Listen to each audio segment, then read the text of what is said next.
विजय प्रकाश मिश्र जी, अनीता मिश्र जी। गुरु जी प्रणाम।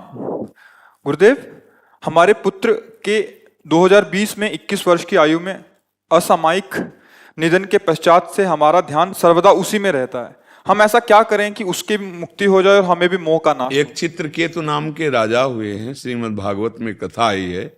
श्री देवर्षि नारद जी और अंगिरा जी बहुत उनको प्यार करते थे, बिना बुलाए गए तो बहुत चिंतित बैठे थे। उनका, राजन हम तो तुम्हें भगवदानंद का उपदेश देने आए हैं, तुम चिंतित क्यों हो?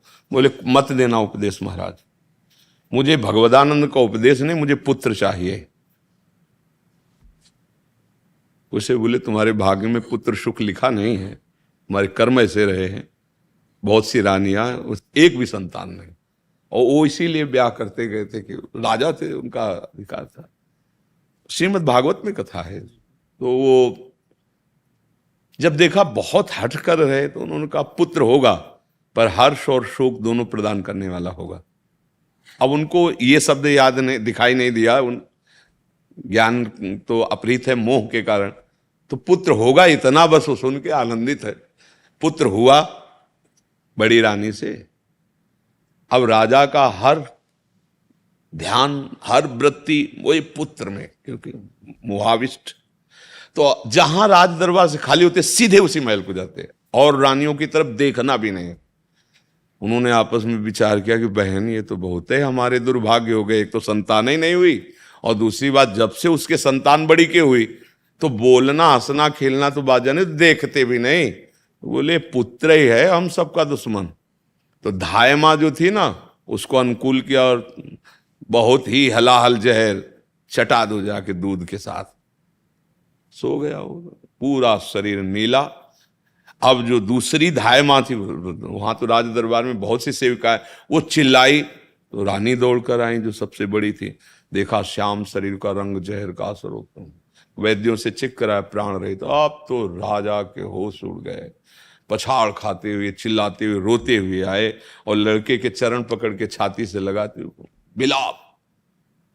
देवर्षि नारद जी, अंगिरा जी आ गए जब वो बहुत विकल थे और कहा राजन हम आपसे कहा था कि आपके भाग्य में पुत्र सुख नहीं। तो बोले महाराज उपदेश नहीं, हमें पुत्र चाहिए। बोले हम बुला देते हैं, अभी बुलाते हैं। सामर्थ्यशाली धनराज को आदेश किया कि थोड़ी देर के लिए इस जीवात्मा को अपने कैद से छोड़िए, यमपास से मुक्त कीजिए। तुरंत का ही समय था, किसी योनि में तो गए नहीं थे, तो तुरंत हाजिर।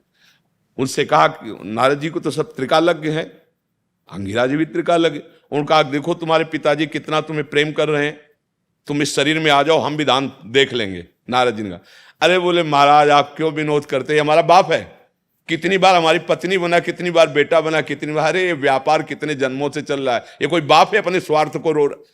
जो ही उसके प्रवचन हुए ना, उनका प्रभु नहीं चाहिए पुत्र। फिर मंत्र दिया और ऐसी उपासना की कि भगवान संकर्षण का साक्षात्कार किया। पर थोड़ा गलती हो गई, भगवान शिव के साथ अभद्र व्यवहार करने से वही वृत्तासुर के रूप में प्रकट हुए, क्योंकि भगवान शंकर की महिमा को जानते नहीं थे।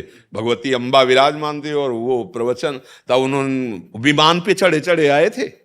यही होता है, मतलब अहंकार का पूरा समर्पण। प्रेमी महापुरुषों गुरुजनों की चरण सेवा इसीलिए कही गई। ध्रुव जी ने पद मिलने पर भी यही प्रभु से मांगा कि मुझे अपने महाभागवतों का संग दीजिए। जब पद मिला ना तो एक जलन हुई कि अगर कहीं महाप्रेमियों का संग निरंतर हुआ होता तो मैं भगवान की सेवा मांगता, भगवान से अलग कोई पद नहीं मांगता। तो ये बात हृदय में हमारे भगवान के प्रति प्रियता जगे, सत्संग सुनो। ना कोई किसी का पुत्र है, ना कोई किसी की पत्नी, ना कोई किसी का पिता है, ना कोई किसी का पति है। ये थोड़ी देर के लिए माया के नाटक में हम आप स्त्री पुरुष का वेश धारण करके आए हैं, अपना काम बना लो। अगर चित्त वृत्ति मोहाविष्ट रहेगी तो जिस भगवत प्राप्ति के लिए भरत जी महाराज अपने राज्य, अपनी राजरानियों का त्याग करके आए, वही ममता थोड़ी सी हिरन में हो गई तो अगला जन्म हिरन का हो गया। हमारी तुम्हारी क्या दुर्दशा होगी जो ममता का जाल फैला हुआ है। इसलिए कोई किसी का पुत्र नहीं है। गृहस्थी में रहते हुए भगवत प्राप्ति तभी होती जब पुत्र में भगवत भाव, पति में भगवत भाव, पत्नी में भगवत भाव, भगवत भाव में ये द्वेष, ये नाना प्रकार की गंदगी नहीं होती, उसको सुख पहुंचाना होता है। अच्छा, जितने दिन नरसिंह मेहता का जब पुत्र अंतर्ध्यान में प्राण निकल गए तो करताल लेके नाचे। लोगों ने कहा कि मतलब रोना चाहिए। बोले रोए वो जो हरि का ना हो, हम तो हरि के हैं, आए थे इतने दिन अपने स्वरूप की लीला की और चले गए, उनकी वस्तु वो अपना देखे, हमें तो और स्वतंत्रता हो गई, अब रात दिन भजन करेंगे, हमें कोई चिंता नहीं। आपने जैसे मुनीम है फैक्ट्री का, एक मालिक का स्वरूप समझो उसे, मुनीम को स्वरूप, लेकिन वो मालिक नहीं है। और अगर मालिक बन बैठे तो दंड का अधिकारी हो जाएगा ना। तो तुम्हारा घर, तुम्हारा शरीर, तुम्हारे संबंधी, ये सब भगवान की रचना है कि तुम्हारी रचना है? भगवान की है ना। आपने क्या मान लिया? आप उस मायाधीश को भूलकर अपने को मायापति मान बैठे, आस्तिकता नष्ट हो जाएगी, ऐसी माया है। बहुत बहुत सावधान। केवल नाटक, जगन नाटक वैभवा, गोपाल शास्त्र नाम में भगवान, केवल ये मंच सजा है प्यारे, और आप भूल से खेलना चाह गए तो खेलने में उतर गए, खेलते खेलते ऐसे खेल में उतर गए कि तुम भूल ही गए कि हम रोल कर रहे हैं। रोल को सत्य मान लिया, स्वांग को सत्य मान लिया, फिर बंदी बना लिए जाओगे सत्य। स्वांग को स्वांग नहीं रहने दिया और सत्य में आ गए, राग द्वेष में, लड़ाई झगड़े में। तो क्या हुआ? कानून ने बंधन बना दिया। आप सत्य मान रहे हो ना, माया ने आपको बंधन में डाल दिया। अब कैसे जिए उस पुत्र के वियोग में? मुनीम थे, मालिक बन बैठे, इस बात का है। तुम्हें जो दुख हो रहा है वो इसी बात का हो रहा है। जितने समय के, ये सब सरकारी हैं भाई, कोई बंगला गाड़ी और सब बढ़िया व्यवस्था, बढ़िया खूब फूलों से सजा हुआ स्थान आपको दिया गया तो आसक्त मत हो, सरकारी आदमी हो। ये बंगला गाड़ी सरकारी है, कभी भी बदल दे आ जाएगा। फोन आया, आपका ट्रांसफर, अब कि ये हमारे गुलाब छूट रहे हैं, हमारा बगीचा छूट रहा है। तुम्हारा था ही नहीं यार, तुम तो सरकारी आदमी, भेजे गए थे। तो ऐसे ही है, तुम्हें जो कुछ मिला है ना, गाड़ी बंगला शरीर और संबंध, सब ये भगवान के द्वारा दिए गए हैं और भगवत प्राप्ति के लिए मिले हैं। भगवान से तो कोई मतलब नहीं रह गया, आप मालिक बन बैठे हो तो फिर भोगना पड़ेगा। इसी अज्ञान का दंड मिलता है। तिनकर काल रूप में भ्राता, भगवत विमुख के लिए भगवान ही काल स्वरूप हैं, दंड देने वाले बन जाते हैं। महर्षि, अभी तो समझ आ रही है ये बात, बड़ी सतत ये बात बनी रही। इसीलिए कहते हैं हर समय राधा राधा राधा राधा जपो। जब नाम चलेगा ना, नाम पहारू दिवस निस, तो यह ज्ञान घुस ही नहीं पाएगा, ये काम क्रोध लोभ मोह परास्ती नहीं कर पाएंगे। हम नाम को भूल गए, भगवान का भजन। जब भगवान का भजन, हम नहीं कह रहे, शास्त्र में भी है, 9 योगेश्वरों में एक योगेश्वर जी कह रहे कि जैसे एक एक कवल पाने पर तुष्टि पुष्टि क्षुधा निवृत्ति होती है, ऐसे एक एक भजन, एक एक क्षण भजन करने पर राधा राधा राधा, संसार से वैराग्य, स्वरूप का ज्ञान और भगवान से प्रेम, तीनों एक साथ होते हैं। पर जैसे बहुत दिनों का भूखा आदमी एक कवल खवा के रोक दो तो उसको और जलन बढ़ेगी, आधा पेट तो होना चाहिए। तो ऐसे कम से कम 12 घंटा भगवत चिंतन, भगवत भजन होने लगे तो अभी आप देख लो, आपको आनंद की धारा का अनुभव होने लगेगा। तो अब भाई बिना भजन के तो मूर्खता ना धारण करे, सच्चे मार्ग में चले, जो दुख सुख आए उसको सह लो, राधा राधा राधा राधा, और यहां से मुक्त हो। कसाई वाड़े में हो, बार बार कहते, हजारों बार कहते, भागो यहां से, निकलो, ये काल नष्ट कर देगा। संपूर्ण काल प्रपंच जितना है काल के अधीन है, समय आने दो, ऐसे फाड़ के फेंक देगा। देखते नहीं, एक्सीडेंट हुआ, चिथड़ा उड़ गए रोड में, बोले चलती चलती गाड़ी में आग लग गई, निकल ही नहीं पाए, भस्म हो। ये सब क्या है? काल के अधीन हो। ये कसाई वाड़ा है काल का, कोई न कोई गड़ासा का रूप लेकर आएगा और तुम्हें नष्ट कर देगा। एक जीवन की सीमा है, इसलिए राधा राधा राधा भागो, मुमुक्षुता जागृत करो, मुक्त होना चाहो इस संसार से।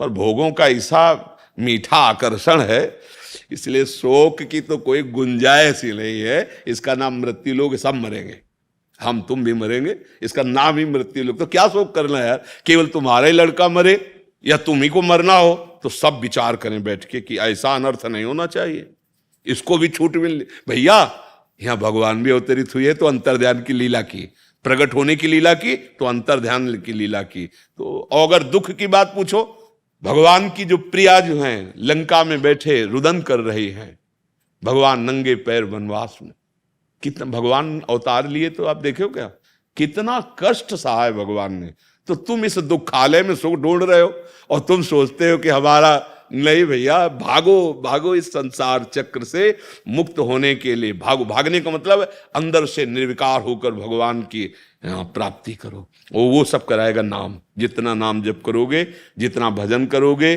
जितना सत्संग सुनोगे, उतने सुंदर बुद्धि होगी, उतने हृदय निर्मल होगा। वही तुम्हें दुखों से बचा सकता है, कोई जंतर मंतर नहीं। अरे भगवान का नाम, भगवान की लीला, भगवान का आश्रय, भगवान की महिमा को छोड़कर त्रिभुवन में कोई उपाय नहीं है दुख दूर करने का, कोई उपाय। तब लगी कुशल न जीव कहूं, सपने हूं मन विश्राम, जब लगी भजत न राम को, शोक धाम तजिका। राम राम कृष्ण कृष्ण हरि हरि, नारायण राधा राधा राधा। जो आपको प्रिय लगे, जो गुरुदेव ने दिया है, खूब नाम जप करो। यही ज्ञान विज्ञान प्रकट कर देगा। यही इस माया से नाम लेत भव सिंधु सुखाही। न नाव की जरूरत पड़ेगी, न तैरने की जरूरत पड़ेगी। नाम लेत भव सिंधु सुखाही, करो विचार सुजन मन।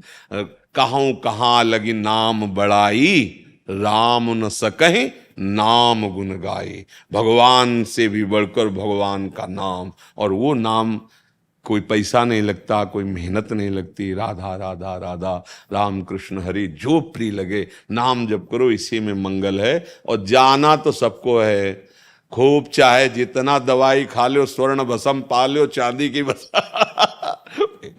अगर मरने से डर लग रहा है तो जो सब हित आवा शरणाई, रखियो ताई प्राण की नाई। भगवान करे भयभीत होकर मेरी शरण में आ जाओ, मैं निर्भय कर दूंगा।